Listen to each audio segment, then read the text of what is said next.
Hello and welcome to the show. I'm Martin Willis, your host, and we have a great one for you this evening.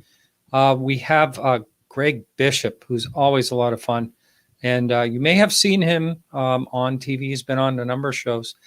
He's been on this show, I think, one time only back in 2016. It's always great to have him back. He has really looked at a different way at this topic. We'll get into that a little bit. Plus, he's written some really great books.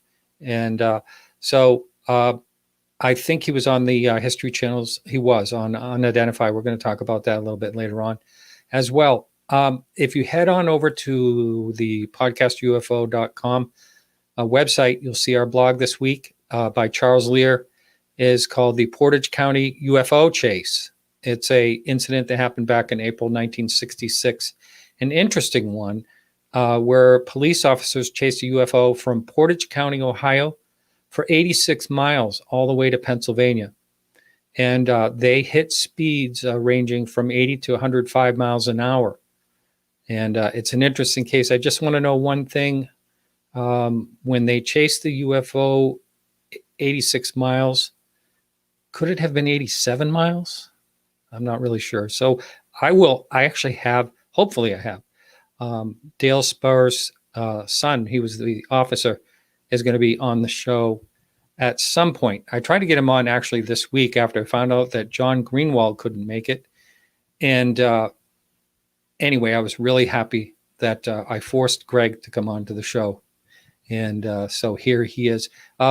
Speaking of John Greenwald, he will be on, I think, within a month or so.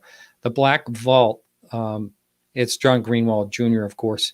He posted the contents of a CD, if you don't know about this, of 2,780 pages of CIA documents that he got through the Freedom of Information Act. So we hope that he will be on the show to talk about that. So if you support the show, thank you very much. I could not do that without you. And I do want to put up this right here because this is my only UFO painting left. I think I had 6 or so, and this is the lone one. That scene is actually Mount Tam out in California, and when I lived out there, I painted that. And well, I'll be honest with you, I added the UFO to it. But anyway, that painting is still available, and it's framed. And so if you're interested, let me know. I'll cut you a good deal. I like when my paintings go to a new home. And I have way too many, and I'm addicted to painting, so I have to sell paintings in order to paint. And so that's how that works. But anyway, if you're interested, let me know. I'll give you a really good deal. You can make payments on it, whatever. If you like it and you want it, just get in touch with me. And my email address is martin@podcastufo.com. So if you support the show, thank you so much. I really couldn't do it without you. And if you would like to support the show for $2 or more a month, and there's yearly payments as well, that's at Patreon at Martin Willis Podcast UFO. That link's on our website. Before I forget, next week we have Jonathan Lace. He's, with among other attributes, he's the SCU Scientific UAP Studies Coalition Public Relations Officer. We're going to be talking about that and a lot more. And we do have some really great guests coming up, including a Harvard professor that wrote a book recently about I always have a hard time saying it, it's a Hawaiian name. You know, the cigar-shaped meteorite flying through that came in from another solar system.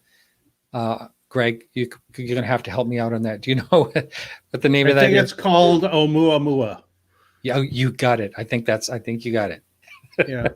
There's that book that just came out. Yeah, by the guy at MIT or Harvard. No, he's Harvard.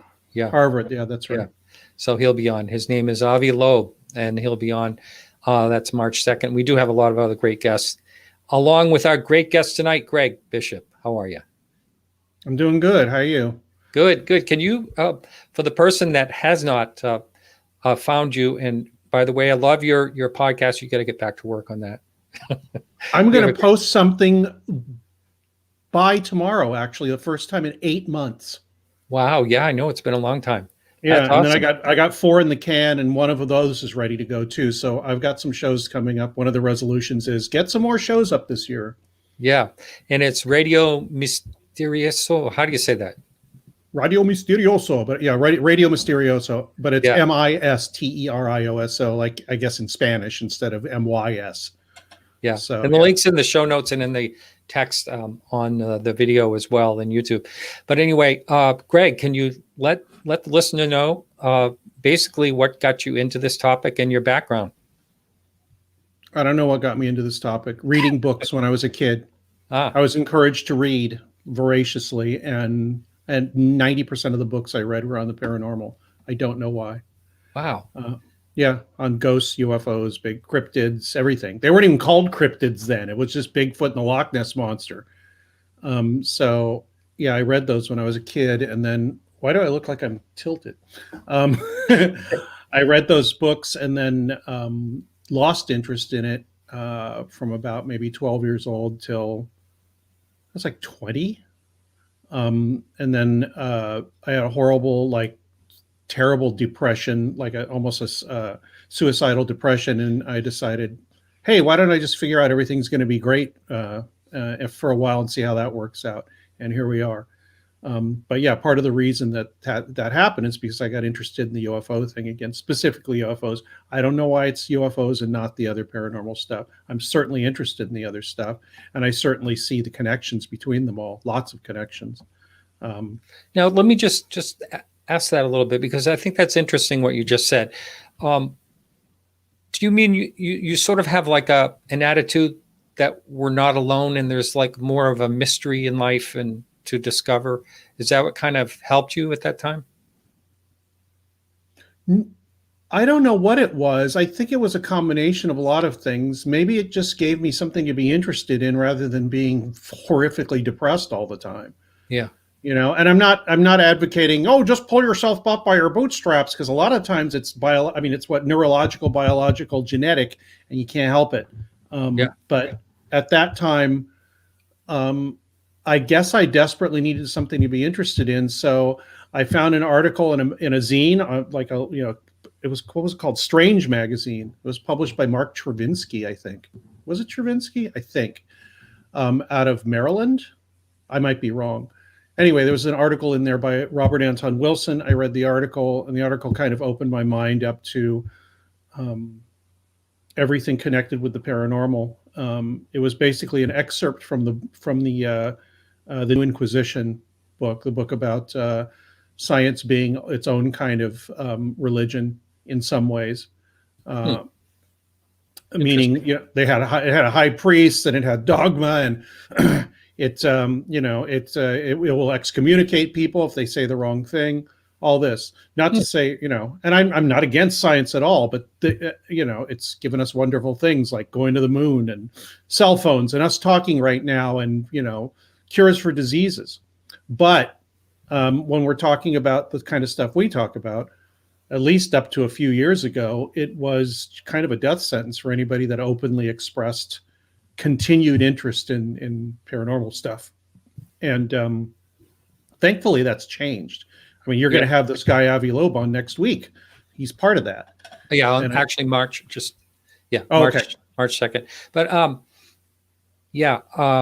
I get that in speaking of science, there is I know this is way off the UFO topic, but I found it very, very interesting. There is a great podcast that I like to listen to. It's called Science Versus. That's it, mm-hmm. Science VS. And it's, I can't remember her name. She does a great job. And the last week, it was about mushrooms and depression, the psilocybin. Mm-hmm. They're doing these studies, and it appears that in high doses, and I'm not going to recommend this to anybody, but I'm just saying in this study that they're doing, it appears high doses of that about 65% of the time changes people with severe depression. It completely eradicates it, which is really amazing. And it has effects, and this is like one treatment, just the one treatment. I think it's a great would be a great breakthrough if Yeah. it really, it kind of like, That's been known for a long, long, long, long time. yeah, Really long time, like since the early 60s. But just the attitude that people have towards drugs, no matter what they are, has held that kind of research back. Yeah. I mean, I definitely in the late 60s, I think during that prison experiment with Timothy Leary and oh yeah, maybe Ramdas too. They did an experiment in prison, and the recidivism rate went. They did LSD therapy, like group therapy with them, and the recidivism rate went down like 70% or something. wow. And there's another substance called ibogaine from West Africa. I think it's a root, and people were going for ibogaine treatments in Holland and Tijuana, I think. And what that does, and I think that's what probably happens during the mushroom thing, is it ibogaine specifically takes you back to, apparently these people have been through the treatment, says it takes you back to the thing that caused you to start the bad behavior. Whether it be drugs, smoking, depression, whatever it is, it's basically you just sit there with your own mind, and your own mind, you're being shown what the issue was. Like going to therapy where they try to get you back to the source of whatever issue it is. Ibogaine apparently does this, over the course of a couple hours. Wow. And it's not foolproof. Sometimes it doesn't work. And I think there's been a report, I think, of 2 deaths with it. And I have no idea, how many people have gone through it. Probably thousands. Wow. But, right, well, there's probably a couple deaths a year from asprin. So yeah, that's true. All right, we're taking calls right now. We're going to help you with your problems. Now, moving on. But you have to be on drugs. Yeah, you knew you knew this was going to come up sooner or later. Might as well get it over with. Steve wants to know, he says that he loved Project Beta. Do you have any other new book projects on the horizon? Yeah, I'm working on 3, one pretty heavily, one coming up pretty soon, and a third one sometime in the near future. But I just got to get this first one done, and it has to do with my co-creation thing. So maybe I don't want to talk about it anymore, but yeah, everybody knows what that is if they've heard me talk. I mean, it's just a fact. We have to include ourselves in the UFO equation. We can't just say that we're cameras or recording equipment, because we're not. Witnesses are not recording devices. They're people. Well, all right. I've had sort of like this topic come up before, similar, through some guests. And I would ask, the first thing that comes to mind when you say something like that is, how does that relate to mass sightings? It means that how many mass sightings are there of UFOs right in front of people, 5 feet in front of them? There's a few. Like the first one that comes to mind is the South African schoolyard one. What's the name of that one? Yeah, the Ariel School. Ariel School. Yeah. 1994. And even within that, I mean, I'm not saying that people don't see the same thing, but I'm saying that most sightings are 1 or 2 people. And even within those 1 or 2 people, there's variations in what they saw and they remember it. The Ariel School thing, most of the kids saw the same thing, but the recollections of what they saw, what they heard, and what happened are not exactly the same. Yes. My point is, you can't take all the data that's come up from witnesses in UFO sightings and make assumptions about that data, because they're coming through something that's generally inaccurate. We're not totally accurate in our recall, especially during something like a traumatic situation. And I will reiterate, people say, oh, you think people are making things up? But it's like, no. People are seeing something and they're reacting to it and remembering it based on, a traumatic situation, a fight or flight response, cultural cueing, thinking about it later, talking to other people about it, talking, most dangerously probably to a UFO investigator, because then it just gets codified as this is a UFO from another planet kind of story. And I think if we concentrated on what witnesses said instead of what we want them to say or think they should say or what we want to hear, a new narrative would come out, or more, it would be a richer experience and more information would be available, because the information we have hasn't really gotten us anywhere. We just still have this mystery about what's going on. If people say, well, it's definitely people coming from other planets, it's not. No, nobody's been able to prove that. That's a good theory, and I'm not throwing it out, but it's just one theory. And, I think if we treat the witness's story, there's a what do you call it? A censoring thing going on with a lot of UFO researchers. I interviewed Josh Cutchin and Tim Renner, and they were talking about their Bigfoot investigation, specifically Tim's, and he was saying that the Bigfoot research community have actively suppressed anything that does not conform to biological thing that lives in the woods. Anything else, like paranormal things that happen, precognition, mimicry that apparently Bigfoot does, all these weird things, he said routinely, not so much now still though, but routinely people would throw, investigators would throw that stuff out because it's like, well, that's just weird stuff, and it has nothing to do with an undiscovered primate living in the woods. Because it's obvious when you look at the reports that it's not as simple as that. That could be part of it, but it's not as simple as that. And that's kind of how I feel about the UFO thing. It's not as simple as we make it out to be. This is a question up there. Would that apply? This is through Facebook. Would that apply through other areas like paranormal? Seems like it would, wouldn't it? It would, especially with cryptid sightings, but, ghost sightings, things like that. I think the ghost and the haunting thing is closer to who we are as people and how our psyches work. And so I would think it's not as much of an issue in some of the other paranormal fields. But I've heard from ghost investigators where they're at a site and everybody experiences something different.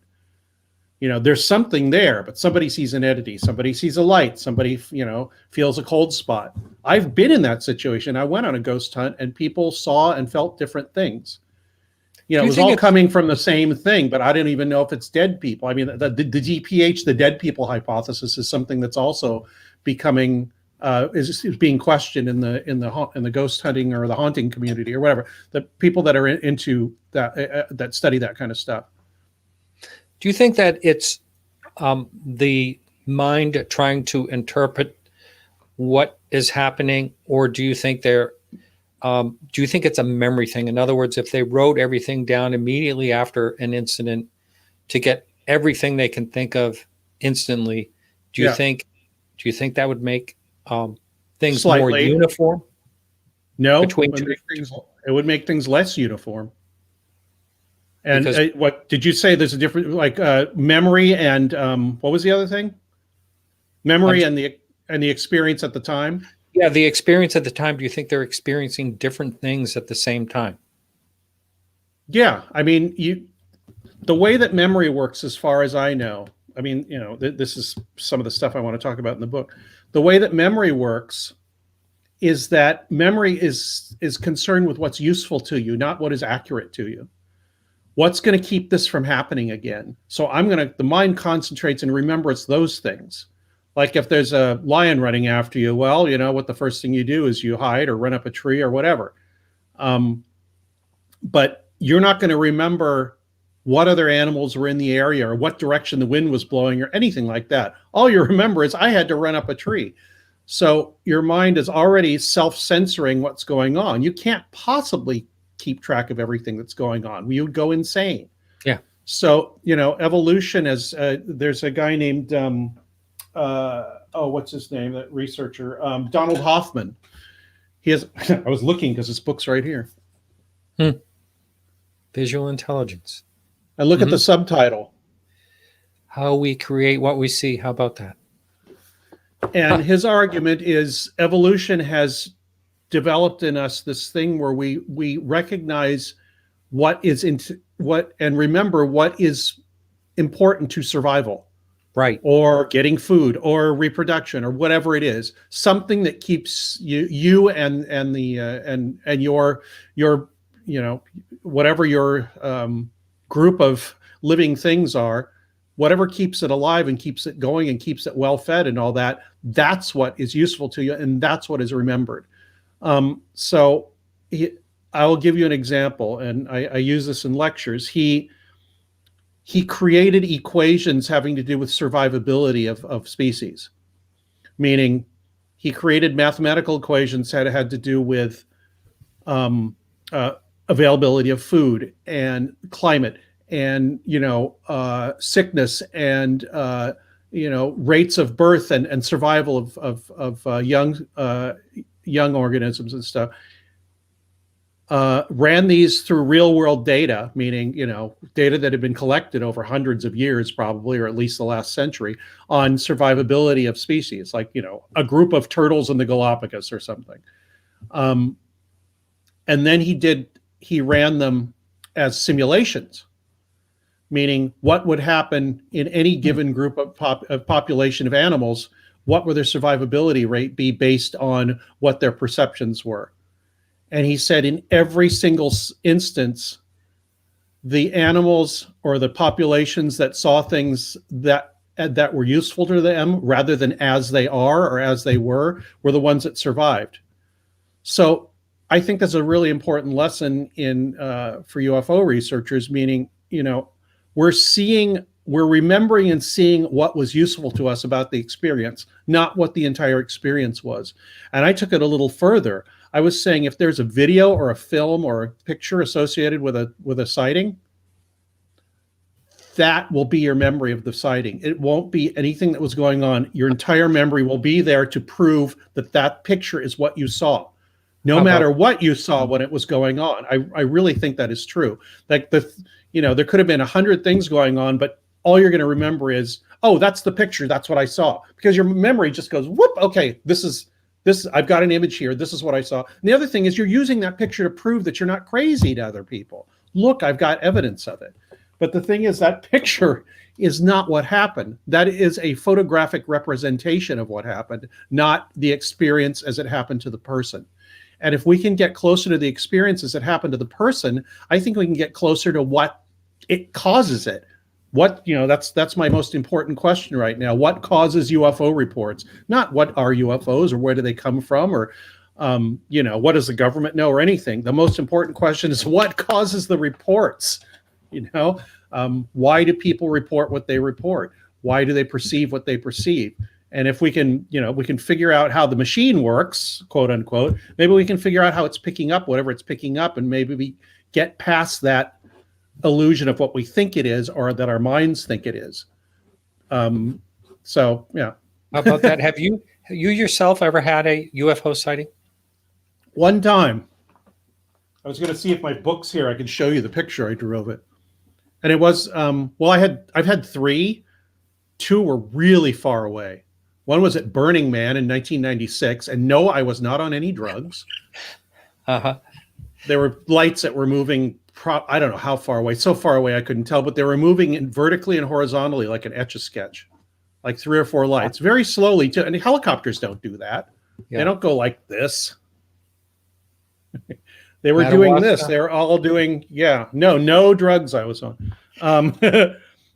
The other one was I was in Death Valley once, and I got there at, I was driving real late at night and finally got to the hotel in Death Valley at probably 1 a.m. And a really, really, really bright light appeared, like a star, except like 10 times brighter than a star. And it just stayed in one spot for probably 4 hours. And I looked at it through binoculars, and it looked like it was like morphing and stuff, but I figured that was just the atmosphere, air currents and heat and all that dissipation and all that was doing it. But it stayed in the exact, all the stars moved and the moon moved, but this light didn't. So it wasn't a star. So I don't know what it was. And then, after a while I got bored and I went inside and I came out, I kept going out about once every half hour to check it out. It was still there, same spot. Strangely enough, it seemed to be over the Nevada test site where the atomic bombs are detonated, or used to be, underground tests. And the one that I do remember is I was in Santa Barbara. I had just landed in a private plane with a friend of mine at Santa Barbara Airport. because it was so turbulent. We were going weightless in our seats, and we're like, yeah, let's just land. Hate that in small planes. Yeah. Yeah. It doesn't bother me, but it's, it bothered him enough because he was doing maneuvers. He was practicing for a commercial license. So he was doing like spins and stalls and all that stuff. And he's like, I'm uncomfortable doing these things in this weather. So we landed. We land. I talk to him for a while. I get in the car, and then I'm driving away from the Santa Barbara airport towards the beach, because one of the runways we actually took off from that runway. It goes right up over the beach. And so, if something happens, you fall in the ocean. And I saw this thing that looked like a 8-pointed, I'm trying to describe it. Like if you had a wheel with just the spokes and no wheel, and it had, 2 cross and 2 like this. So it had 8 arms. It was jet black or glossy black. And I could see the sun glinting off it. And it looked like maybe a quarter mile away from me. So maybe it was 100 or 200 feet or maybe bigger. But sounds like a drone. Could it have been a drone? Or is this pre-drone? It was way pre-drone. It was like 12 years ago. Yeah. Or maybe 10. Anyway, I've got the date actually in my book in It Defies Language, because I wrote it up when it happened for the UFO Mystics site. I mean, the day or so after it happened, I wrote it up because I wanted to remember it. So do you think in this it didn't move? Really? It was like it was on a stick. It did not move, and there was wind everywhere. So it wasn't a drone. Wow. And as far as I could tell, it wasn't attached to anything on the ground. And the other funny thing is when I went over there, one funny thing is I looked at it and I thought, and I had those, this is how long ago it was. I had a cell phone that was one of those flip ones that has a terrible, terrible camera in it. If I'd taken a picture of it, it'd just been a blob. So I just looked at it for a while, and then I said, I guess I'd better get home. And I went home. I could have driven 5 minutes and been right next to it. And I didn't do it. Yeah. So I don't know what strange reaction. Yeah. Yeah. I've been interested in this all my life, and I drive away from a dramatic sighting like that. And a lot of people told me they've gotten bored and walked in on a UFO sighting. I think that's pretty interesting. But if something's just sitting there, I can understand that. But you want it. It didn't do anything. You want it to move. You want to see something unusual. Yeah. I could see the sun shining off it because it was sunset. I could see the orange light of the sun going down, shining off the sides of it. Yeah. And it was faceted, like they were pencils, as if it was like this, and all these, I could see the surfaces like that, as with the light on them. So polygon. Yeah. Yeah. But it was like like this with 2 and then, 8 armed thing. Wow. So I don't know what that was. Getting back to your conversation earlier, do you think that you may have experienced something different than you actually experienced? How do you mean? Well, kind of what you were talking about, how it's the UFO sighting, but each person says they see I don't something know different. I don't know if anybody else saw it or anybody else would have seen it. I actually called the control tower the next day because I was like, what am I doing? Why did I leave? I actually called the control tower for the airport because I wasn't learning how to fly yet airplanes, but I knew the number for the control tower because we had to know it to call it to clear the airspace to do paragliding. So we would call the tower and say, we're going to be flying at so-and-so. They would warn the jets coming in planes that there were paragliders in the area. So I called the tower that I usually called to say, can you clear the airspace? And I said, do you guys see a black thing over at the end of runway 15 at about 4:00 yesterday? Nope. I didn't see anything like that. It's like, it was plain as day, right? If you were in the control tower, you would have said, what the hell is that? So apparently either they didn't want to acknowledge or the person there didn't know anything about it, but they said, no, absolutely not. Nobody said anything about it. It's like, well, holy crap. If somebody was there, they would have seen it. There's no way you wouldn't have seen it. Wow. And then I called UC Santa Barbara. It was right outside UC Santa Barbara, and asked them if anybody was doing anything, testing anything, had anything at that gate outside the university. They said, no, we don't have anything like that going there. Besides, we wouldn't do that. It's right next to the airport. Wow. Well, I've had my sighting out in California. Of course, you live there. I lived there for 9 years, but I was in Carmel Bay Valley. Area? Yeah, well, I was in Carmel Valley at the time. and this headed toward, there was a Navy, I don't want to say it's a Navy base, maybe a Navy school in Monterey. And that's Oh one of yeah, the things. I think they have the language school there or something. Or no, maybe it's the Army. Go ahead. Yeah. Well, all I knew is the object stopped and then went on an angle right toward Monterey. And you know, um, again, you know, I say I know what I saw. It was clear to me, but maybe it was a little different. I don't know. I mean, the memory Well, thing I know does skew. But I consistently remember and have told the story. yeah. Oh no, I mean, I think the memory of whatever goes on is encoded with like within a split second after it's going on, and sometimes a little bit later too, as you're telling the story and all that. It's called memory reconsolidation. That's why police and and lawyers and all that have to be really careful about witness testimony at this point because they realize these things happen. The other point I wanted to make is that it seems like the closer the UFO comes to people, I would venture to say the less coherence you have with different witnesses. If it's far away, people generally say the same thing. If it's close up, people tend to have different experiences all the way from abduction to nothing. Like somebody says, oh, yes, and it stopped us and everybody was put in a trance and we were taken on board and all that. And other people's like, nothing happened to me. I don't remember that happened. I didn't see anything. Or they just remember a light, or they just remember up to a certain point.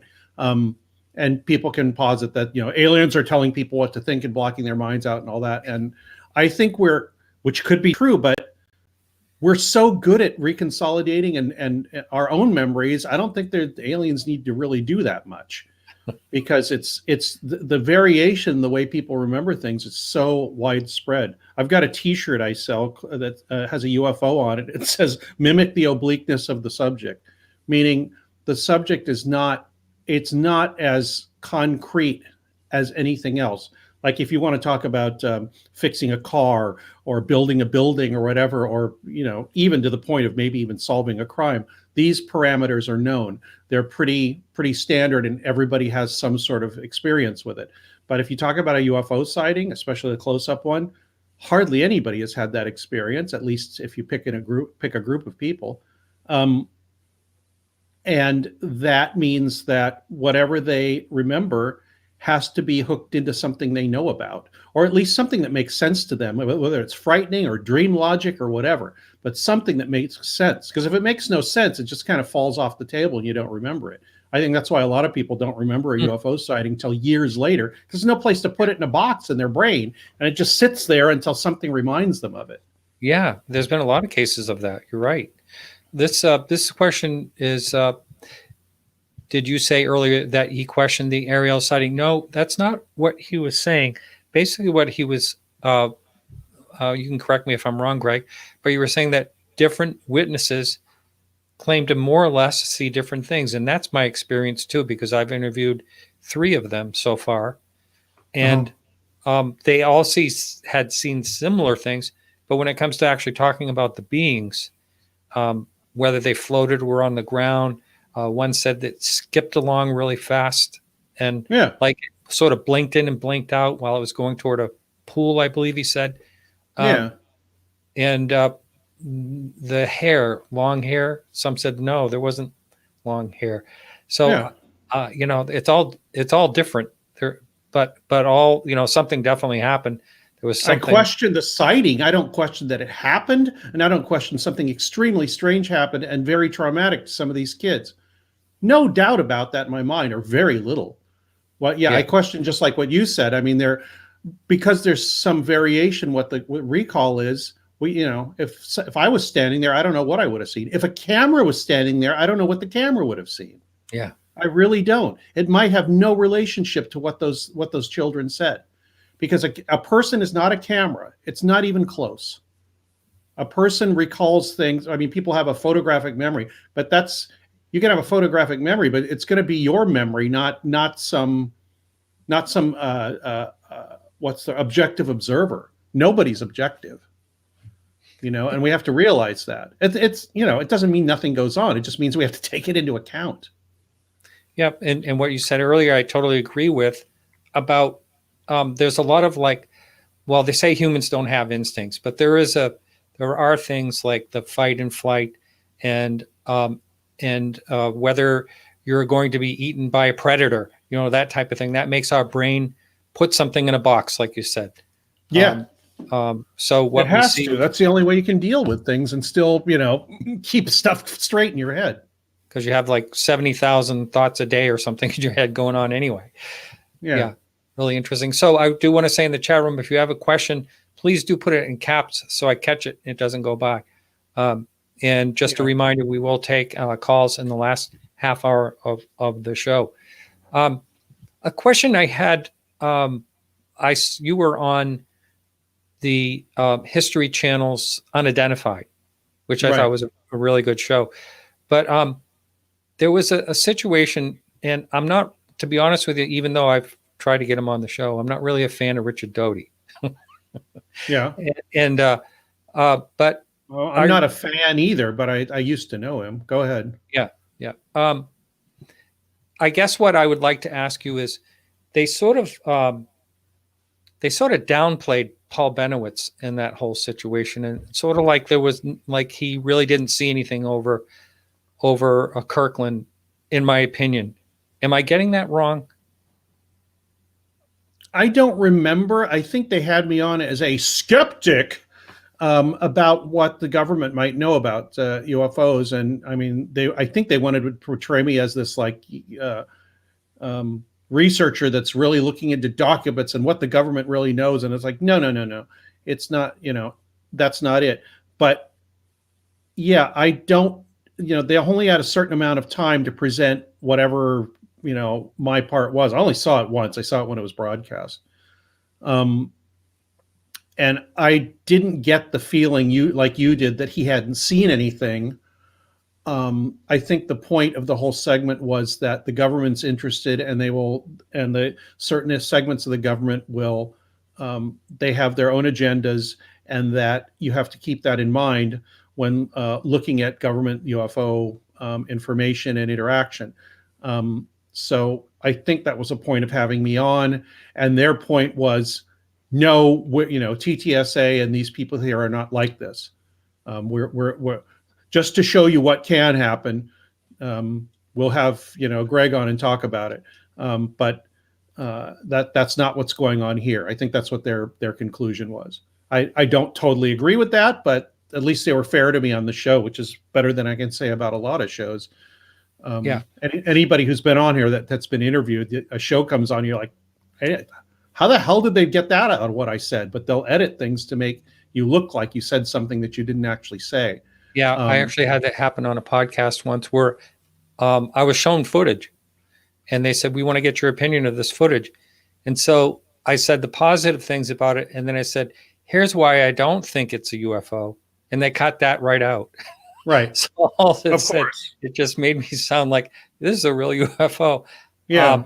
I actually called and had him put that back in. Oh, that's nice.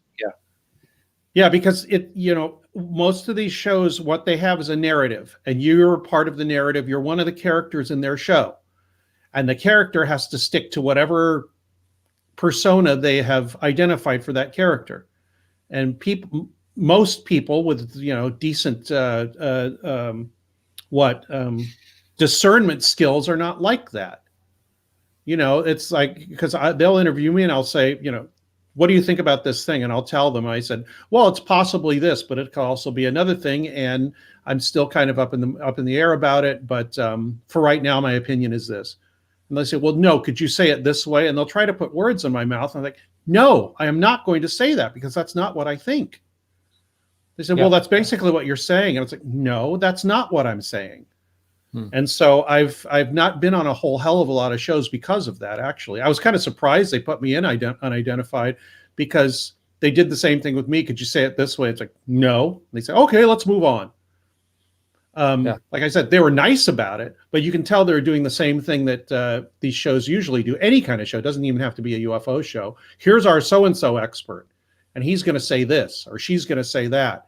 And if you say something that doesn't fit in with that, they're not going to put it in. So I've learned to actually speak what I want to say as quickly as I can, in a way so that they can't edit me to be saying something that I didn't say because it'll just look funny. I speak quickly and I speak clearly about something in short sentences, or at least I try to. And that generally guards against them, taking whatever I said out of context, because there's nothing to cut, there's nothing to edit or cut to. I've done video editing and audio editing too for quite a few years, so I kind of know what you can do with that stuff.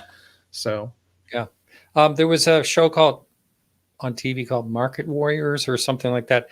I was cast for that show, and I went through the screen test and everything, and so I sat, well, actually through internet, sat and talked with with a bunch of people about the theory of their show. And yeah. I said to them, that's not really that ethical to do that. I forget exactly what it was, but they were going to have like an appraiser buy something for what he appraised it at. And then he was going to put it in an auction. They were going to see how it did it. And I said, that's not really ethical. And next thing you know, I was out. Yeah. Yeah, they don't want somebody there that's going to make a problem because they have to put a product out.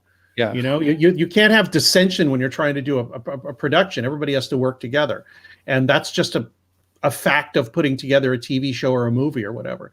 And so I understand that, but it also keeps people like you and I out of those things because unfortunately we have standards. And going back, at least I try to. Yeah. Going back to Richard Doty, we wouldn't even know his name if it wasn't for Paul Bennewitz showing those films to the airbase, right? I mean, he never would have come to light in any type of way. No, when I said I wasn't a fan of what he did. Right. I mean, I knew him as a person and I got along with him fine, but it's what he did was unethical and he's actually admitted it. I don't know if he'd do it again. He says he wouldn't. But he was in Air Force Office of Special Investigations, and he happened to be assigned to this issue with Paul Bennewitz, and basically befriend him and keep an eye on him. That's another thing that people don't know. I mean, some people from intelligence agencies, they actively court you as a friend, and they will do everything, have dinner with you and hang out and do all this stuff, but they've got their own agenda. And you kind of have to realize that. And at that point, Paul didn't realize that at all. There was no way he could have. He just said, oh boy, somebody from the Air Force is interested in what I'm doing and that I think there's some kind of invasion coming or whatever. And, that just got worse and worse as he got more and more interested in his own ideas, theories, and I will say delusions. And those were either not questioned or encouraged by the intelligence community to keep him away from whatever was going on at the base at Kirtland, Kirtland. And for those of you who are interested, it's a long story, and we're not going to really get into that tonight. But the Paul Bennewitz case, if you're new to the UFO topic, it's really, and Greg has a great book, Project Beta, out on that, and so does my friend Chris Lambright. We have disagreements, but I respect his disagreements. He's a really good researcher. Yeah, but it's really a very, very interesting case, and it's a sad case because, and it's where Dulce came from, and Dulce, the myth of Dulce, I want to say, came from was just to steer Paul Bennewitz away from what he was doing, and that is probably filming whatever it was over there at Kirtland Air Force Base. Yeah. Actually, there was something at Dulce, but who knows what it was? And it was something probably that was dug into the mountain. Who knows what it was? Maybe it was an old nuclear test site. The most fantastical thing I've heard, besides it was an underground alien base, is that it was used for, it was an underground base for testing aircraft. Like James Bond, like a door would open up and planes and things would fly out of it. Yeah, I mean, I've heard those. I didn't know if that was even true. There's enough people that live around there that have seen those things, besides Paul Bennewitz, even after he died. Too, there's the vans they always talk about. I remember talking way back in this show when this show first began, almost 10 years ago now, where I spoke with Bill Burns, and he told me that was the strangest place he was in the UFO hunters. And he said that was the strangest place he'd ever been. and there was a calf that looked half human. Did you ever see? I heard about that. Yeah. Yeah. Oh, I remember. I saw pictures of that. Yeah. Actually, Gabe Valdez showed me pictures of that. I don't know where he got the pictures. I can't remember. Gabe Valdez was a highway patrolman, New Mexico State Police, based in Dulce. He was one of the first people to investigate the cattle mutilation thing in the late 70s. And Right. he became a pretty good friend of mine. He died about probably, I guess, about 8 or 9 years ago. But yeah, he had some pictures of this strange deformed cow that looked like it had almost like a human face. But that picture, I don't know where he told me that picture came from. Could have come from anywhere. I mean, there's that happens occasionally, like goats and sheep, and then cows are born with these weird deformed faces that look kind of human. If if you stretch the definition of human a little bit. But yeah, I mean, I think the idea was that there was some sort of genetic testing going on, and that was part of the cattle mutilation thing, and that that was what the cover-up was about. I do not know. I think it's more likely than aliens stealing cattle. But as with any of these other things, if you come up with an explanation, you have to ignore large swaths of the evidence.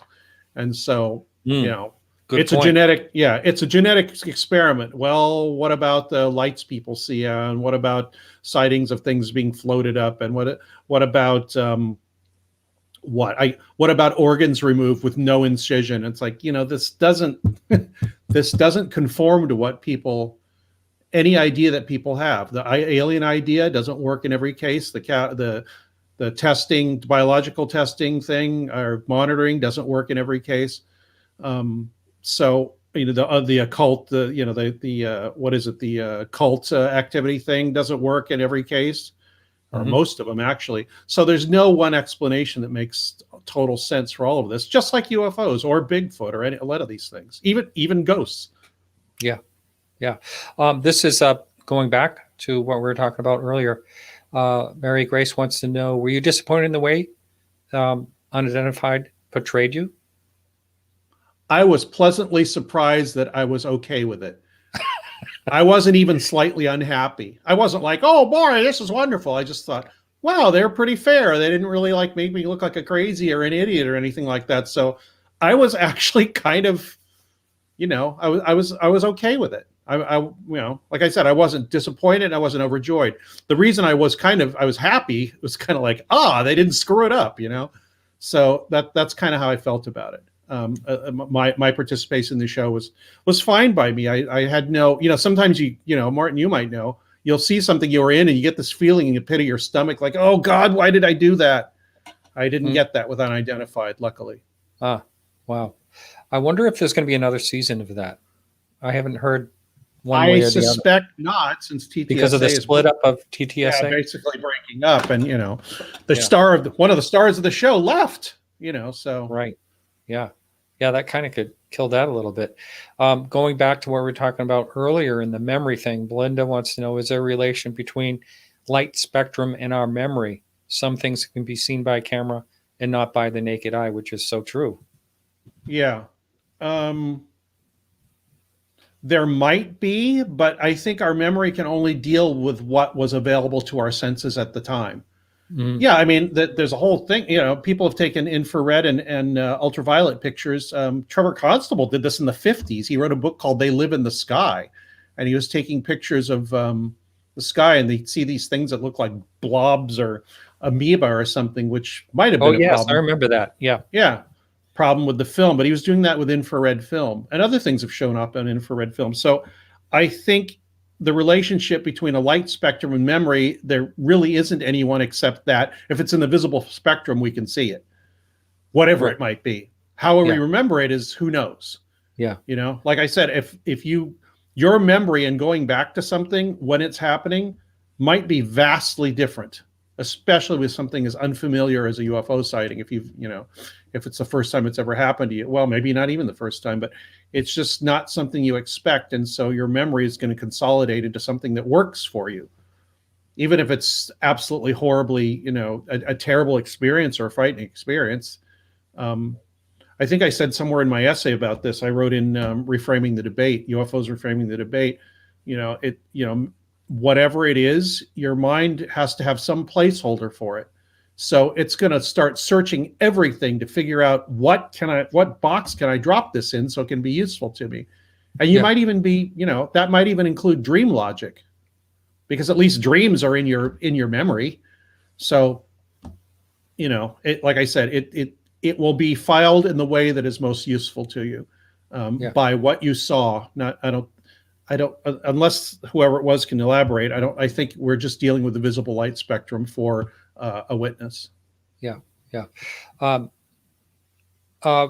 Last week I had an audio clip on of Seth Shostak, who was on NPR radio, and he was talking about the FLR cameras. Probably it was an issue with that. And, I don't know if they use a different spectrum. I don't know how that works. But infrared, forward-looking infrared, FLIR, yeah. But boy, I'll tell you, did I ever get email? I got so many emails, not about the great show I had with Mark Rodiger and Dave Marler together, but about Seth Shostak, that 1 3-minute clip I played on my show. Got so many emails of people upset at Seth Shostak for saying, writing off the videos that the Navy released last year as all, probably a camera, reflection. I think that's what he called them. And boy, that got people upset. But it is an interesting thing when you're talking about different spectrums. Might be, but yeah.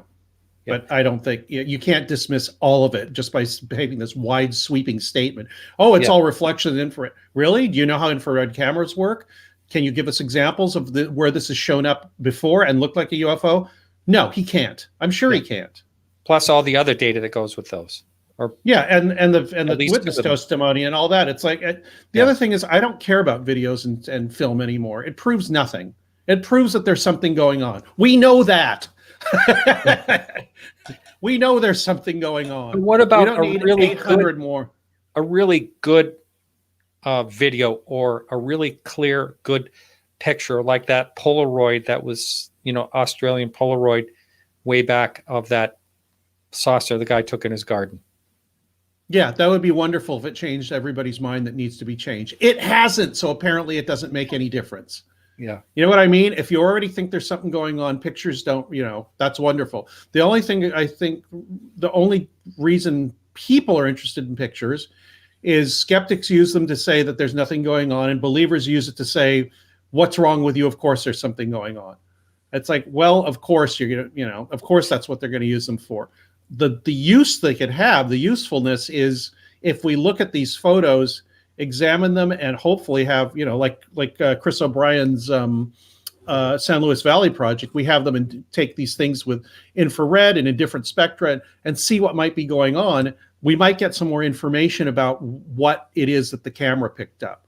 That would be interesting. But as far as, this proves that there's UFOs, we don't need that anymore. There are unidentifieds in the sky. That's just it. That it happens. I don't know what they are, but I do know they're a real thing, and I do know people see at least a real thing as we experience it. And that photos and video really prove nothing. They like I said, they prove that either something's wrong with the camera to a skeptic, or, oh my God, this is a picture of a UFO from another planet to a lot of people that believe in it. So, to me, it's almost a non-issue. I think it definitely has to, a good picture, a good video has to accompany really good testimony. I mean, that's my thought about it, to have something really solidly looked into. Looks like we're going to break here in just about a minute, but someone in chat had a quick comment, but I believe you spoke on this earlier, didn't you? Have you had any other paranormal experiences in your life? Didn't you already talk about that? You went on a ghost situation, but I guess I went on a ghost hunt. I had a glass explode in my hand once, just holding it, which was really weird. Which I found out, if you've got a tempered glass and it's under tension, sometimes they will just shatter. But this one, there was an audible pop, and the glass, it was like somebody had lit off a firecracker inside the glass in my hand. That's bizarre, huh? Pow, and there were pieces of glass stuck to my hand. Not cutting my hand, but it was safety glass. So these little squares of glass were all stuck to my hand. I was kind of standing there. And pieces ended up 15, 20 feet away down the hall in this kitchen I was standing in. So, it was right before I interviewed Dean Radin, actually. We can talk about it when we come back. Yeah. All right. So we're going to go into break. And for those you lucky people in YouTube, I got a great vintage clip you're going to see. So hang in there over at KGRA Radio. We'll be right back right after these messages. All right. Welcome back. This is Martin Willis, and my guest tonight is Greg Bishop. And Greg, welcome back. Before we were going to continue talking about the topic, we were ended at the you were about ready to interview someone when that beaker or whatever it was, a tempered glass, exploded in your hand, and you said you wanted to continue that. Yeah, well, that and I guess the ghost hunting thing. Yeah, I was at my friend's house, one of the co-founders of our magazine, Excluded Middle, in 95 or 6, something like that. Whenever, what was Dean Radin's first book, The Conscious Universe, when that came out? I said, I got to talk to this guy. So I called him up, or at least emailed him or something. He said, yeah, come out to Vegas and interview me. So on the way out there, I stopped at my friend's place and we're having beer. And I finished the beer and I was washing it in the sink. And people say, oh, well, it was hot water and it made the glass. It's like, no, we're rinsed it in cold water. It's a cold glass. I rinsed in cold water. I rinsed it out. And as I took it away from the water, dumped the water out, and I was holding the glass, I heard this audible pop and I felt like a little concussion pressure in my hand, and then all the pieces of glass went flying. And I told Radin about this, and he said, well, what's going on, in your life right now? And I said, well, I'm actually heading towards a divorce and a few other things. And he goes, well, maybe that's just an outward expression of your inner turmoil. I said, yeah, maybe it is. And the other thing that happened was I went to speak at the East Coast Paraconference in Liverpool, Nova Scotia. I was invited by Paul Kimball. Wow. And I went there twice, I think at least twice, maybe 3 times, but I spoke there twice. And both times I went on ghost hunts with them. And one of them was at an old theater where a lot of stuff had happened, an old live theater, with a stage and the whole bit. Nothing went on there as far as I could tell, except somebody that was standing behind me said they saw a shadow go by in the room upstairs, and there was nobody in the building except us, and that door was locked. So I didn't see the shadow. The next time we went to a historical museum for the area. It was like in this probably 250-year-old house. Part of it was in this house. And we used a ghost box, and we heard some, possibly some talking in it that like Micah Hanks was there, and Paul said, who would you like to speak to? And he started naming names. And after he said Micah, and you know what a ghost box does, it just tunes into radio frequencies or in between radio stations.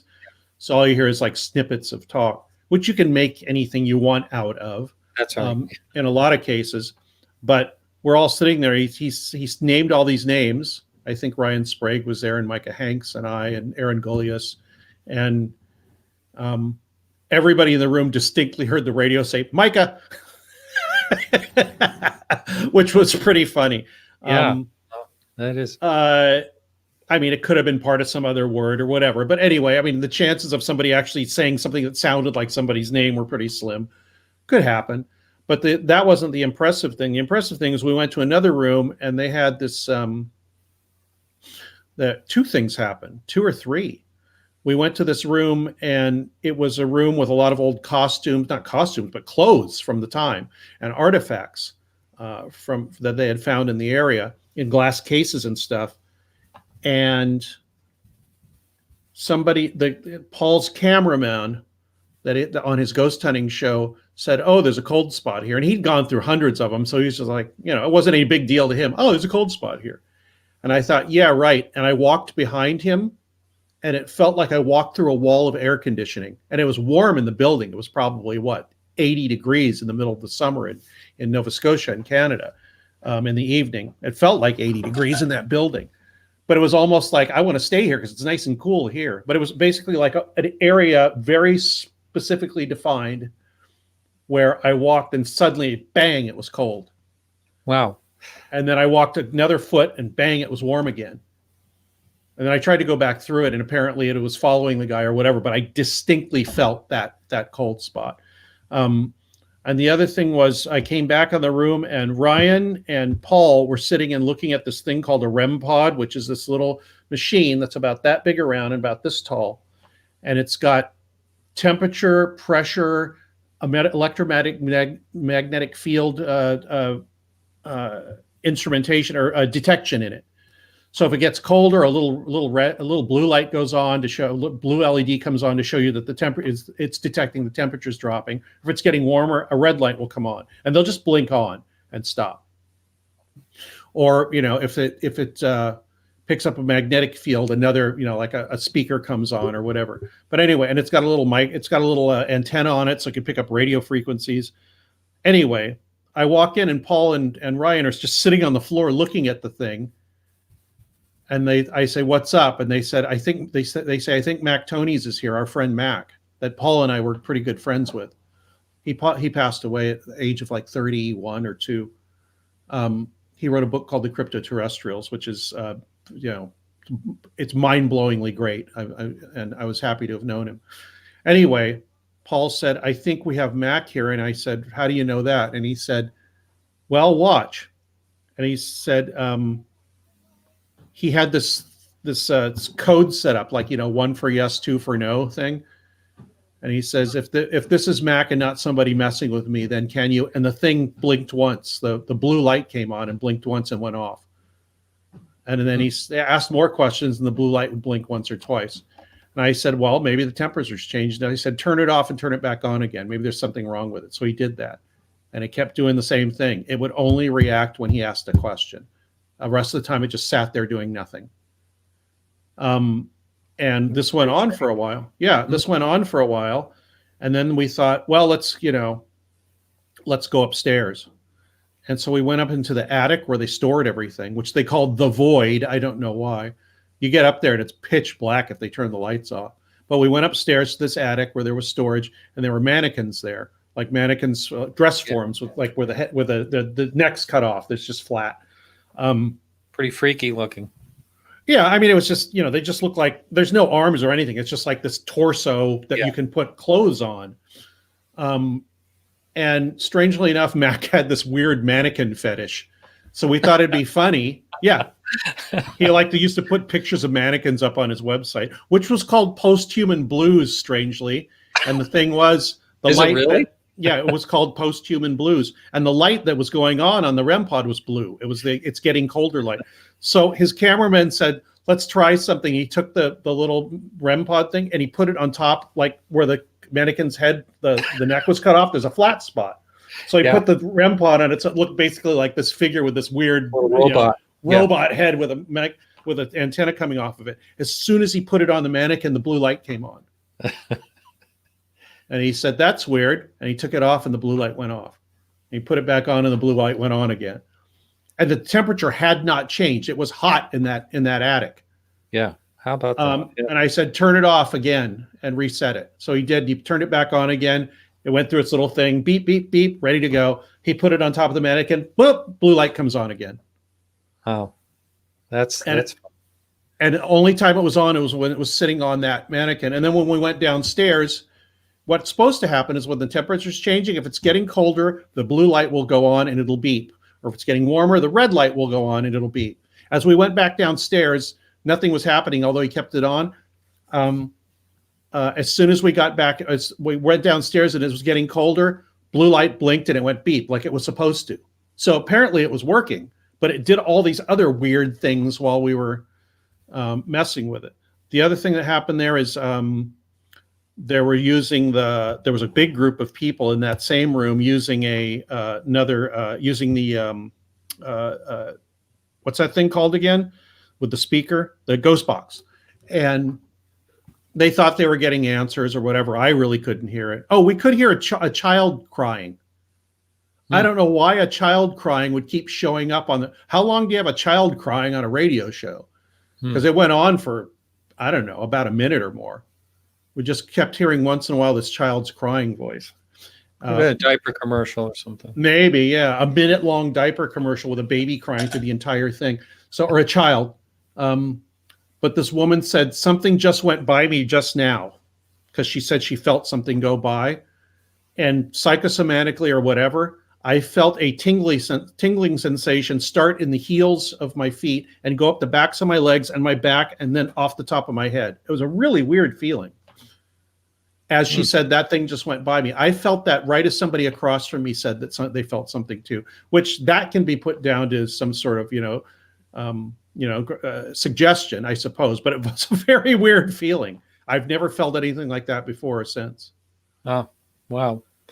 Some of the equipment they use, like, is it the magnometer or something like that? That Magnetometer, I guess. I suppose they use, EMF, electromagnetic fields. That's one. Temperature and pressure, and I think that's all of them. But a lot of them are. I mean, I've heard that it's kind of like it. Not anything that's really accurate on detecting. I can't remember what it is. I thought it was the magnetometer, as you said. And that I bring that up only because I'm thinking, like, for instance, at the Skinwalker Ranch, they did a lot of work using that in the episodes on the History Channel last year. They used that over and over again to come up with a case of something. And I've heard, someone with a science background say it's kind of BS, and I don't know much about all that stuff, but. I don't know enough about it to give you a really good opinion where I could sound like I knew what I was talking about. If I did, I'd just be mansplaining something. I don't know exactly what I'm talking about. Yeah. The paranormal field is so full of everything from really smart people who know what they're doing to complete morons that have no idea what they're doing, and everything in between. But that's just like anything else. Yeah. So, and the smartest people can do the weirdest, seemingly dumbest things. And it's not uncommon. I was talking about this. I've been talking about this with my friends. It seems like in the paranormal in general, there's always something weird, meaning just something not above board. There's hoaxing. There's misrepresentation. And the thing is, it's part of the field. You can't get away from it. In fact, some people that do psychic research, they accept, if they're smart, they accept the hoaxing and the misrepresentation as part of the field. It just happens, and the self delusion and all that. It's just it's as Josh Cutchin said the other day when I talked to him. It's baked in. It's baked into Bigfoot research, UFO research, ghost research. It's just part of the thing, and you have to accept it. If you say this is fake and this is not, therefore let's ignore this, and this person is full of crap, it's not always. I don't know how you feel about Uri Geller, but he faked all kinds of stuff. But he also did a lot of stuff that's kind of, you kind of say, how did he do that? In labs with scientists who were, yes, they can be fooled, but not all the time. And so wasn't it both? Wasn't it? I'm trying to remember what it was. The Tonight Show, where they had laid things out for him, and he basically said he had a headache, I think. Yeah, he couldn't do it. Yeah. Yeah. So that, of course, people either think somebody is fake or they're not. It's not that simple a lot of the time. Sometimes it is. But, anything. I mean, the UFO field is always going to have hoaxers and charlatans and deluded people and researchers that are honest and researchers that are not. And that's just the way it is. It is a weird field and it has weird stuff in it. And if you can't accept that, like, for instance, I think, Stephen Greer's in a lot of ways is kind of a clown, but he started out really good. And some of the stuff that he does, all his CE5 protocols or whatever, stuff happens.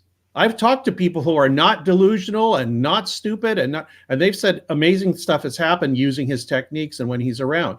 So, I don't know if you can trust everything he says, but some of the stuff he does is, he charges thousands of dollars. You have to question that. Yeah. Well, I totally question it. I think it really taints what he does very, very heavily.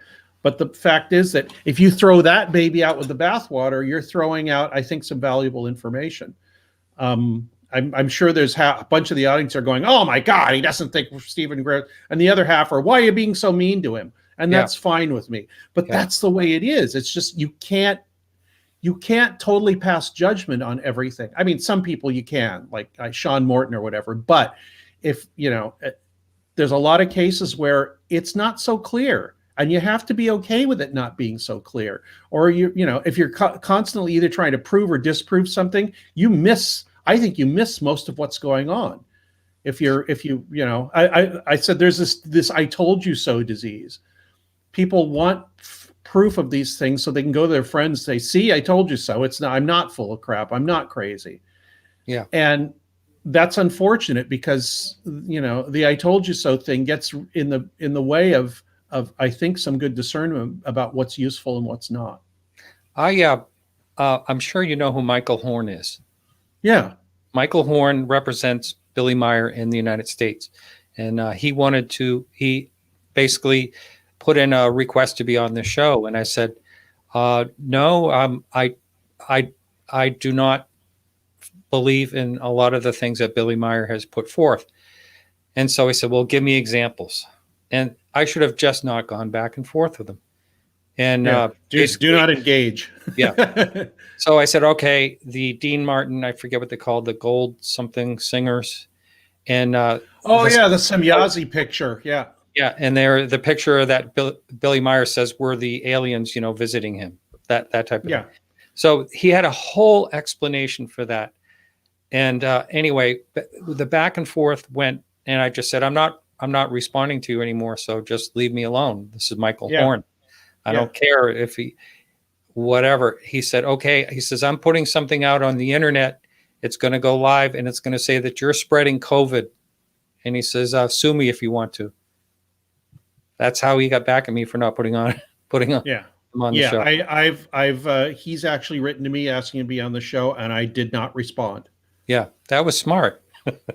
I could have learned. Yeah, well, after a while, you realize there's some people you just should. I'm not trying to sell anything, but I also sell T-shirts that say "Do not engage" on them. Yeah. And that's been actually the best seller of anything I've sold. I think I should try to print them up myself so I can actually make money off them. Yeah. But the point of that is, people see that and they go, well, if you don't talk to people, you're not going to be able to change their minds. You're not be able to expose things. And it's like, that's not my purpose in life here. I'm not here to convince anybody of anything or change people's minds or do an expose. That's not me. That's somebody else's job. Yeah. And if you want to, anyway. If you want to deal with, you can change people's minds, but not in a public forum. You can change them one by one privately.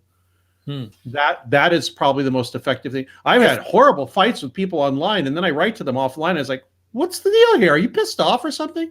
Yeah. 9 times out of 10, no, I'm not pissed off. And then we have a civilized conversation.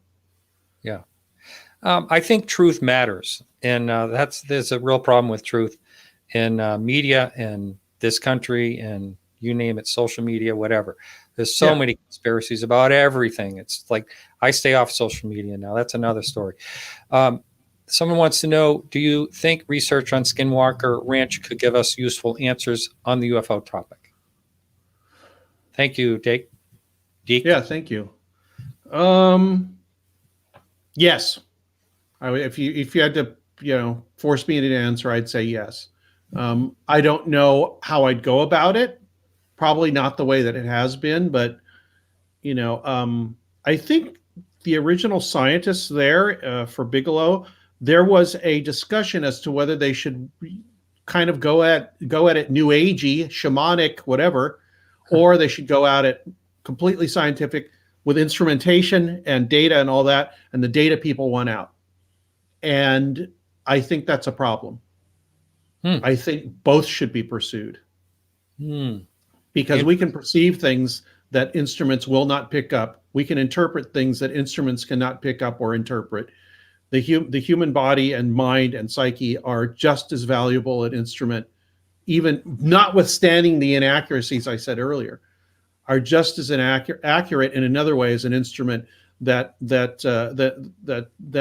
as instrumentation. Like, I'll give you an example. If you can hear a piece of music and you can examine it as music and as timing and as time signatures and frequencies and all that, that's different than hearing a piece of music and becoming emotionally involved with it. Those are two different things, but they're both examples and results of the same phenomenon, a piece of music. And kind of that's how I kind of feel about the UFO thing. I mean, there's a whole psychological, humanities-based, art-based appreciation or a component to it that is not looked at. And I think that really should be changed. In fact, I'm giving talks about that now, called a talk called UFOs in the Right Brain. That part ought to be appreciated. I've been writing essays actually on Facebook about paintings with supernatural themes. Just what does the painting represent?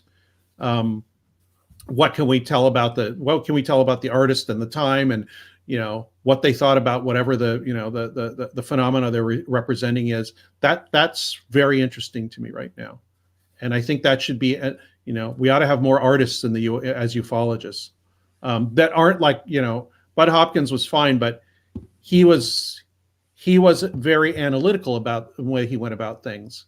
He didn't use his art brain, which I think he should have. Yeah. I did one painting after a show I did here. I wonder if I could pull it up and show you.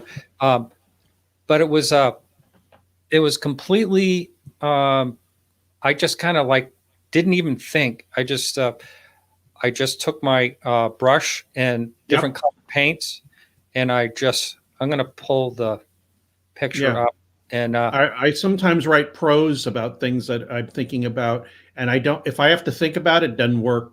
I just have to let it come out of me. Like it's just sitting there and it just flows out of me. And then I look at it later and it's like, I guess that's what I was thinking. But when I'm writing it, I'm not thinking about what I'm writing. It's just coming out of me. So I suppose it's the same thing with you in this painting. Yeah. There's actually a name for it, but I can't, I think it's called a reactionary, or something like that. Reactionary abstract. And that's here it is right here.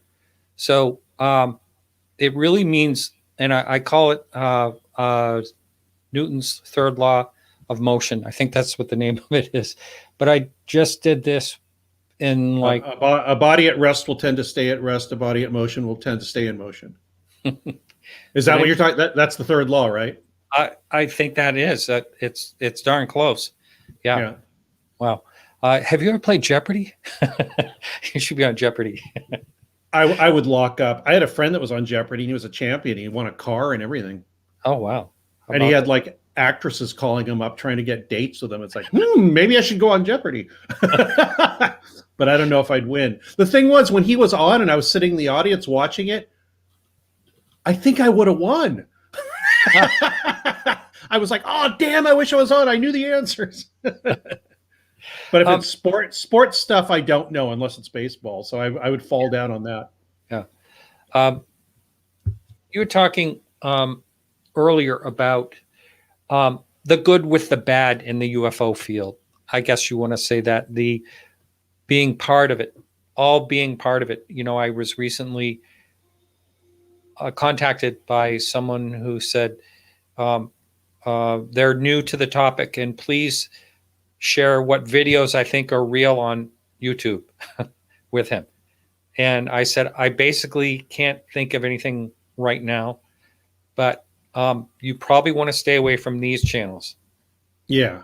I named Third Phase of the Moon, Secure Team 10, a couple of others, just because those are ones that there are a lot of CGI and a lot of hoaxers just to make, and some of them, I think one of them, they were saying the guy was making a lot of money. I can't remember what it was, but it was, thousands per week on his YouTube channel.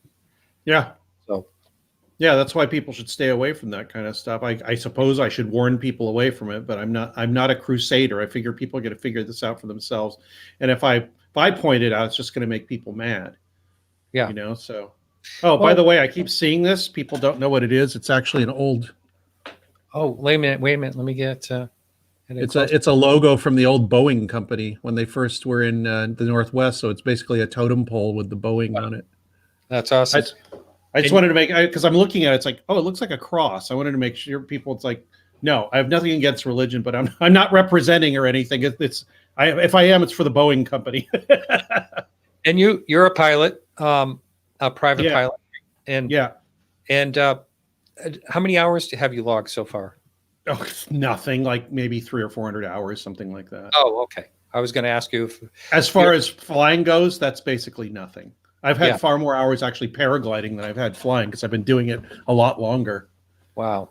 How about that? I probably have hundreds or thousands of hours paragliding and only a few hundred in an aircraft. If you gave me $1 million, I would not go on a paraglider. I just couldn't do it. I just have a fear of heights. Did you happen to catch the video it over Hawaii where it showed this blue object and it looked like it was kind of floating and then it landed they think it landed in the sea? Did you happen to catch that? I didn't see it, but I did see the report. The thing is, every time I see a video, it's like, here's another video. Like I said before, it's like, it's really not going to prove anything, but I suppose it might be interesting. So I usually don't look at them. Probably that's a mistake. But I get no positive feedback about looking at them. It's like, okay, there's another video of something's unidentified. Yeah. I do think that one in particular was a glider with blue LED lights. Oh, okay. Yeah. There's a beautiful video of a guy speed flying, which is a paraglider that's way too small. So you just fly like 5 times as fast, which I would never do. In a high wind, I might. You either fly him in extremely high wind or when you want to fly really fast. But he's flying down like a mountain in Europe at night with LEDs in the wing and doing like spins and everything. It's beautiful. Wow. But if you're far away, you'd probably think, what the hell is that? you know? Yeah, there was a famous UFO sighting. It was for a while that I think they had flares when they jumped from the plane. I don't know if you ever saw that. That was many years ago. I saw that. I haven't, but I've seen flares out in the desert where I thought, oh my God, what's that? Because we saw these really bright floating lights out in the desert right over 29 Palms Marine Base, which should have told you something. They're probably doing night operations, sliding up the ground with the flares. But, from 15, 20 miles away, all you see these floating yellowish lights. And I was with a friend and we were like, oh my God, what is that? What is that? Oh my God. We got all excited. I took out binoculars and I looked and I could see the parachutes above them. Yeah. Yeah. I wish if I could find that video. I have a way of actually showing like a whole screen here. But okay. As we go along, I'll take a look for that. I do have my favorite UFO video. If I had to have one, I can't find it. It was shot sometime in the mid to late 80s in Las Vegas, supposedly from a hotel room. And it was shot whoever did it said I was pointing it at north of Vegas, basically where the, I can't remember the name of what the Air Force base is there, but Area 51 is part of that Air Force base. But this is right next to Vegas, and it's 3 or 4 lights doing the falling leaf motion, this kind of stuff. They fall like this, and then they go shooting up, and then they do this again. Wow. And they're just a gaggle of these lights doing this. It's like, okay, it was early enough that can't be faked, and it's not anything that I know of, that could cause that was a natural thing. So I always love that video, but I haven't seen it in years. I haven't seen it probably in over 10 or 20 years. But it was totally stunning to me. I was like, wow, there's the falling leaf motion that people talk about. Huh. How about that? It's funny you mentioned that because I have a friend I haven't spoken to her in a number of years. She had her own TV show for a while on like antiques, decorating and stuff like that. Carrie, unusual last name. Anyway, she all of a sudden one day we had this where she was actually on my antique podcast, things like that. And then all of a sudden one day she calls me and she goes, I can't believe I just found your name under UFOs. I said, what's going on? And then she told me, she said, I had this amazing sighting in Las Vegas. She said, we were coming out of our hotel room and she said, this great big triangle was just sitting there. And so I guess there's a lot of sightings in that area. I mean, there's a lot going on. Yeah. I mean, I think there's incredibly huge amount of testing going on. Right. And 2, it's just been a place where there's been UFOs forever. It's funny that she was right in the middle of Vegas or right near there and saw that, and it didn't become a huge news story. And maybe that has to do with different people seeing different things, or maybe you could just see it from that spot. Who knows? Yeah. Yeah. And that can be put down to all kinds of things. I mean, maybe there is some kind of military technology where only certain people in a certain spot can see things and other people far away in a different spot cannot see them. Maybe light is bent in some way. I don't know.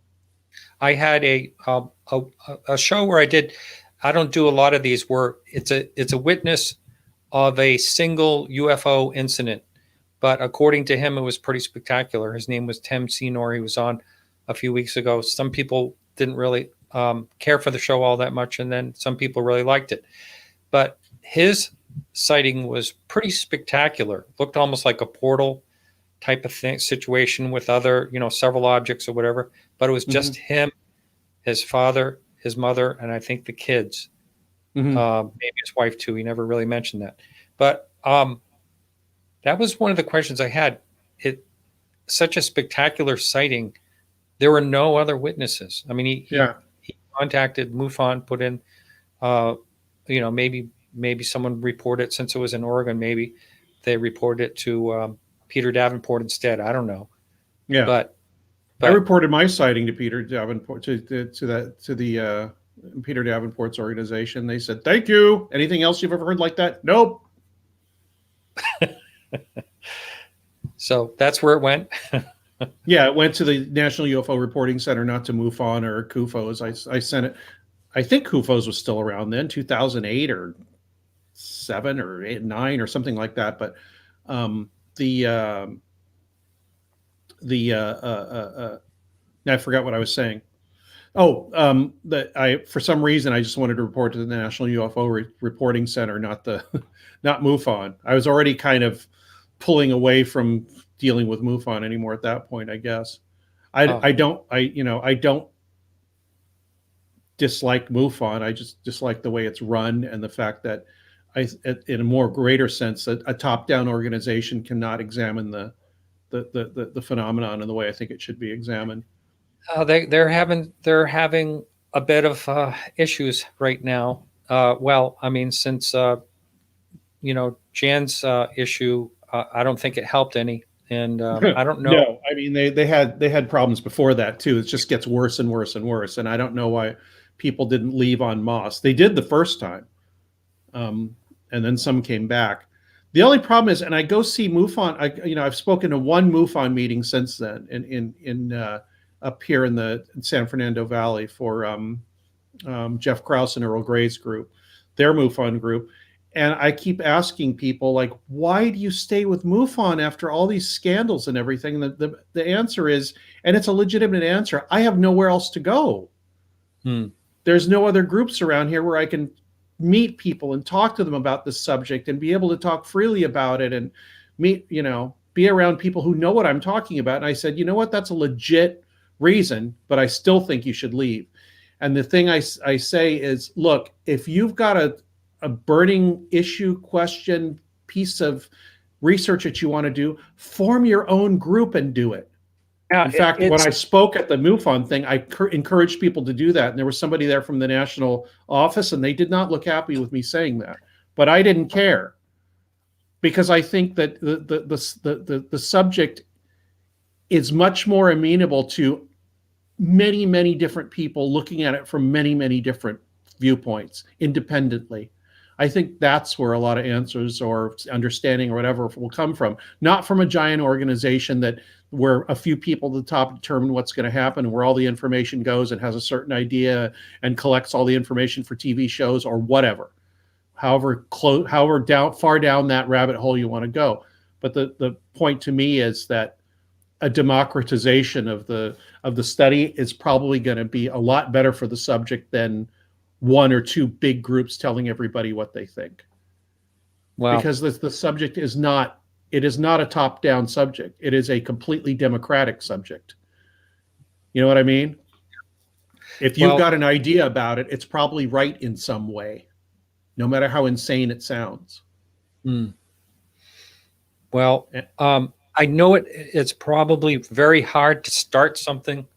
And the only thing I have to say to that is, if someone does feel like starting something, it's better to start in an area. Like, you can get people maybe interested And like I said, I don't use social media much. I post the show and a few other things, but it's a good way to start a group. Yeah, Facebook. I've started more than one group. We did it. We worked on one subject. Then when we were done with it, we stopped and went on to something else with a completely different group. And I think that's how it should be done, because organizations start to get hierarchies and, issues of power, and I want things to be run this way. But if you have a group running for a year or two or a few months, and you have a focus and you do what you're going to do, be like a UFO sighting. Come in, do something, finish it, and then move on. And then publish these findings if they're useful for other people to see them. I mean, that's what the internet's for, right? So, I know how people feel and how that, they have some place to go and talk. And I think that's valuable in a lot of ways. But if you really want your own answers, form your own damn group of 2 people or 10 or whatever. And then when you're done with that project, stop the group and go on to something else. Go on to the next project with different people, because otherwise you're just going to get the same answer all the time. And UFOs are not the same answer all the time. That they just aren't. So Mary Grace was asking, have I started something? No, I haven't. A lot of times my regular life for work, it did slow down at first when the pandemic started, but it's going crazy these days for some reason. So I don't have time to do something like that. But I do want to tell everyone the phone lines are open. If you'd like to call in, ask our guest a question, and I'll. I think she said you started something, because I got all uppity for a little bit there. Yeah. No, I haven't started a group or anything like that. I think that's what she meant. But anyway, okay. You're doing what you should be doing, which is doing this great show. I mean, that's your contribution, which is great. You do the thing that you find to do, and that's great. I think everybody should do that. Yeah. Yeah. I've enjoyed this. This show has really been wonderful. And I want to thank, everyone for being here and listening. And I have so many connections, and, it's really interesting to talk to people all over the world. And you introduced me to Paul Hynek. I thank you still for that. And Calvin Parker. Yeah. That was a fun time out there. Yeah. It was a lot of fun. It was they were both really nice people. I could not believe how cool they were and how well we got along. We had a nice talk. Yep. The phone lines are open, everyone, and that number is 855-472-5483. And Bill will be taking your call. So I guess I'm going to ask you this question. You talk about, how people might experience things in different ways and things like that. What do you think is, in your opinion, what? And I hate when people ask me this when I'm on a show, but I'm going to ask you anyway. Go ahead. One of the sightings. What? Like one of the best historical encounters. What are mine, or what are in a? Oh, yours. My favorites. Yeah. Pascagoula, I like a lot. This one right here. Well documented. Yeah, exactly. Yes, Gnome Squatch, Calvin Parker, which is why I was glad to meet him. Pascagoula, I like a lot. Me too. the Joe Simonton pancake one, I love that one because it's so absurd.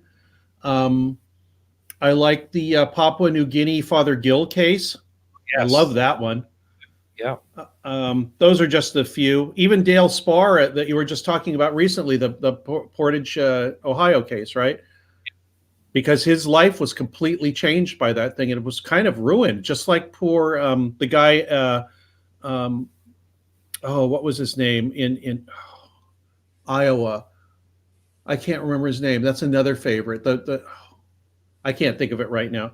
But Dale Spar, what happened to him is kind of typical of what happens to a lot of people that, especially in law enforcement, that report this. He was kind of ostracized from his community, and it really affected his life in a negative way. Yeah, and the clip that I played for the people on KGRA didn't get to see it, but you got to see it. There was a gentleman that talked about seeing this red light come down, and then there were a blue light and the dogs were all barking. He had 6 dogs, and they were all barking. That guy. Yeah. I saw a video. I did remember him because later on, I believe it's in that very same interview, he says, if I saw something right now, if it landed right beside me, I'd never say a thing about it Yeah. because That's it what destroyed my that's life. what Dale Spar said too, I think. Yeah. He said that the UFO had come back and he gave it a name. He called it Floyd. Ask if you have his son on, ask him about that. In fact, there's if you look it up online, I think there's actually an article called A UFO Called Floyd, and it basically deals with what happened to Dale Spar. It broke up his marriage. It basically ruined his life. Wow. Lonnie Zamora had those problems too. That's another favorite case too, the Lonnie Zamora case. I like that one a lot. That I always go back to that one.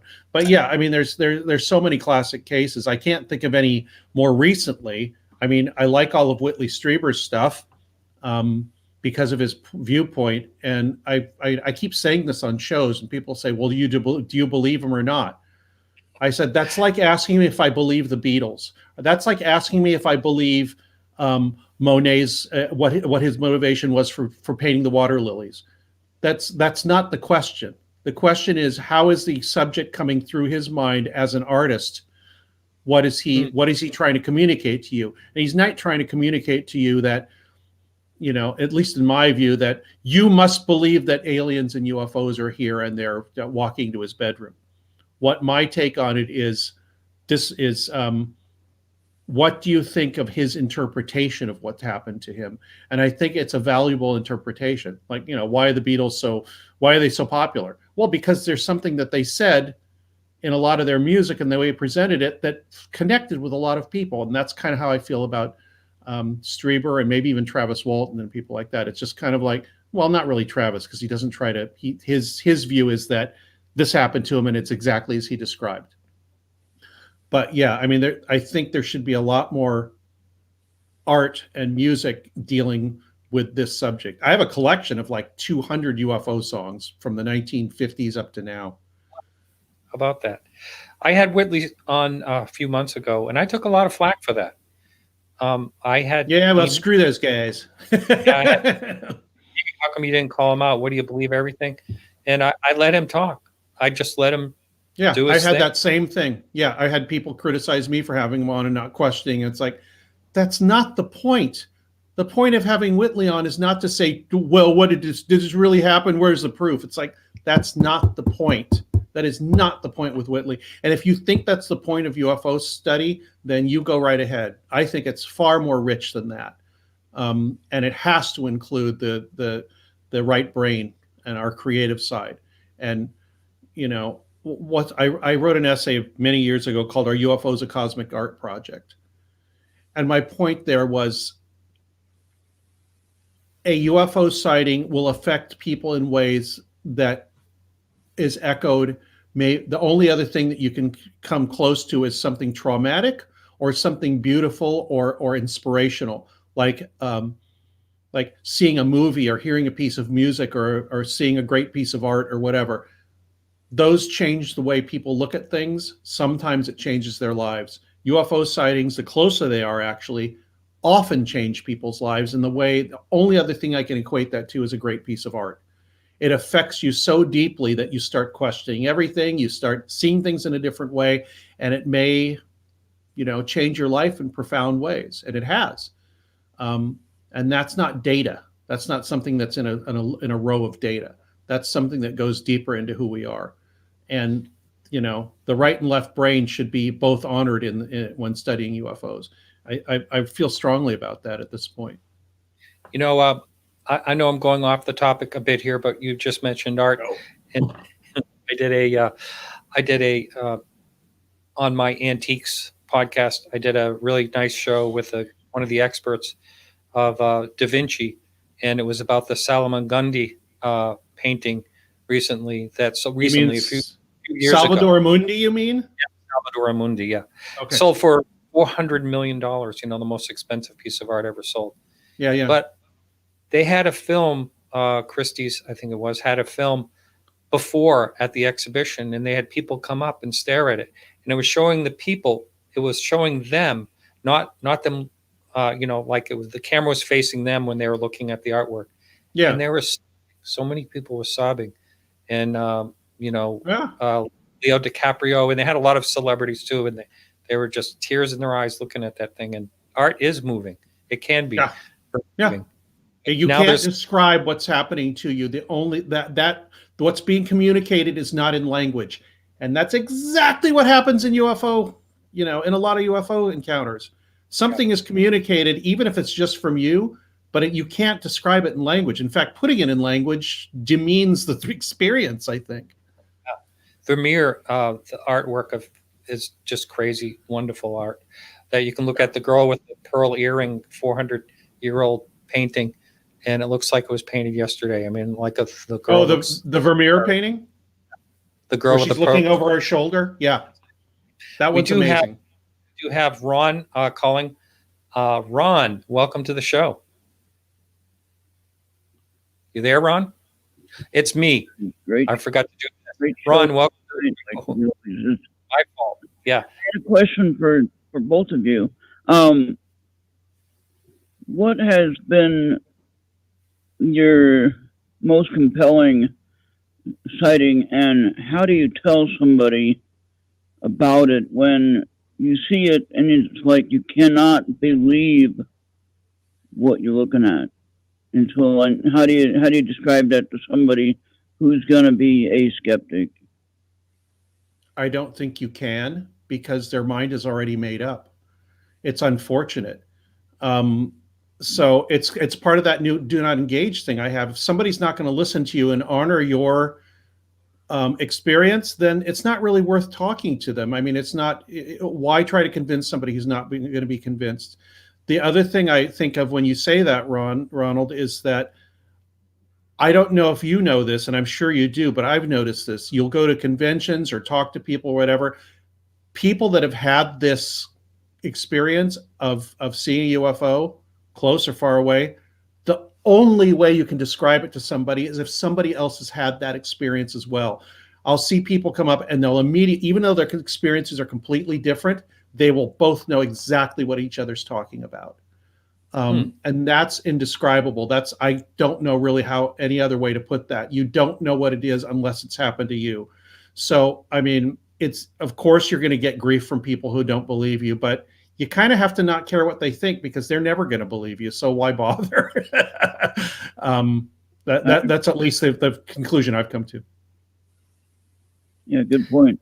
Yeah, and it doesn't mean you're being rude. It just means how do you make any sense of it with anybody? Yeah, I got you. Yeah, that's why people join MUFON and go to these groups, because there's people that have had that experience and they know that they're going to be, no matter what, they're going to be at least around some receptive people. I will always listen to people's experiences. I do this. I go to conventions and I'm signing books, and people often come up to me and they will say, "Can I tell you something?" And they tell me about what they've seen or what happened to them. And then they don't want an explanation. They don't want me to do anything except to say, thank you. That sounds like a great experience, or frightening, or whatever it is. All they want is somebody that's going to listen without questioning them or laughing at them. And that's the most valuable thing I can do, I think, when somebody describes an experience to me, unless they want some other kind of information or have a question. But a lot of the time they don't. They just want to tell me without having somebody judge them. And I think that's really valuable. Thank you very much, and thank you for your work, and thank you, Martin, again, for a great show. And all right. Have a great night. Thank you. Thanks, Ronald. Thank you. So we'll probably, let's see, we're probably not going to take any more calls. That's our sole call for this evening. Thanks for that, Ron. Greg, again, like I said, let's see, something else came up here. Yeah, we got 5 minutes. When you were on last time, I know it was a long time ago, but you must still have this thought. And I brought it up actually last week because I thought it was a very unique thing that you said, and it still stuck with me well enough. So I brought it up with Dave Marler and Mark Rodiger last week. And that is the strange part of a UFO sighting is something that's important. I remember you telling me about a woman that drove by her neighborhood. She said she saw a plaid bear, and you said, wait a minute, a plaid teddy bear or something like that? Rabbit. Okay. And you As said, it wait a minute. turns out, that's not what happened. I actually talked to the person yeah. I mean, it was still weird. But weird things are what I like. The weird things about some UFO sightings. I think the weirder they are, you mentioned the pancakes. That's pretty darn weird, Yeah. and those are the things that kind of almost make it more convincing in a way. Yeah, the outliers are, I think, where a lot of the answer lies. Carla Turner said this when I interviewed her a long time ago. UFO abduction researcher Carla Turner. She said, "I think the answer is going to lie in the anomalous details," and I totally agree with that. If you start filtering out the stuff that doesn't unquote doesn't fit, I think you're missing large swaths of what's going on. This is a question up here, and I'm sorry if I missed some of your questions. We still have 5 more minutes. I'll try to look for some. Bobby wants to know, have you ever done any debunking or recreating of scenes to try to make the claims plausible? No, I don't think I have. I mean, I have, as an armchair person, or, knowing what I know about flying and things like that. If I can say something about something, I will.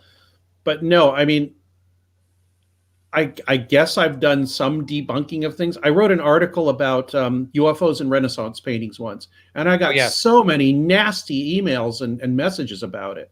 Because they meant those things that people are thinking are UFOs are the sun or something, right?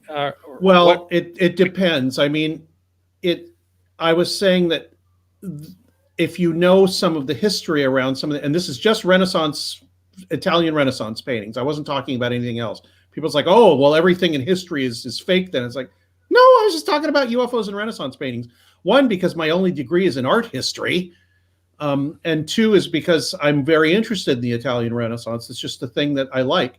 And what was in the paintings were the famous one, the Madonna of the UFO that's in the Palazzo Vecchio in Florence. It's that famous one where Mary and Jesus, but then behind her in the sky is this kind of oval-shaped cloud, and it's got golden rays coming out of it. Right. And there's a guy on the ground like pointing at it and a dog looking at it. Yeah. And I read an essay by an art historian who's going to be skeptical anyway, but his explanation was, you weren't supposed to show God. That is supposed to be a divine presence. The only time anybody ever really showed it, I think Michelangelo's painting of the creation of Adam. It was right. It was there. It represents the divine, and they can't show it exactly because it would be a blasphemous and idolatrous, especially in Florence at that time, to show a depiction of God himself or itself or whatever. And so they use this convention of having a cloud or something, floating in the sky that is glowing. Now, maybe somebody saw a UFO and decided that that's the way to depict the God, but it's very well, and so a few of these other things are very well. The one in Kosovo, the one with the 2 figures and the things that look like spaceships. That's the sun and the moon. I mean, you can tell by the iconography that it represents the sun and moon. In fact, those logos are on the sides of what they're inside. So I was thinking of that particular one. Yeah. I mean, and the idea that Apollo drives the sun across the sky every day in a chariot. Well, that's how people thought about things then. We only have 1 minute here, so let me just quickly. Okay. I meant to get a serious question. Do you think there is a link between the phenomenon and tapping into consciousness? And then we're going to have to wrap it up. You got 1 minute. Yeah. Okay. I think so. The first thing I think of when you say that is people like Greer or even Whitley Strieber meditating and concentrating on some kind of contact, and that seems to work for them.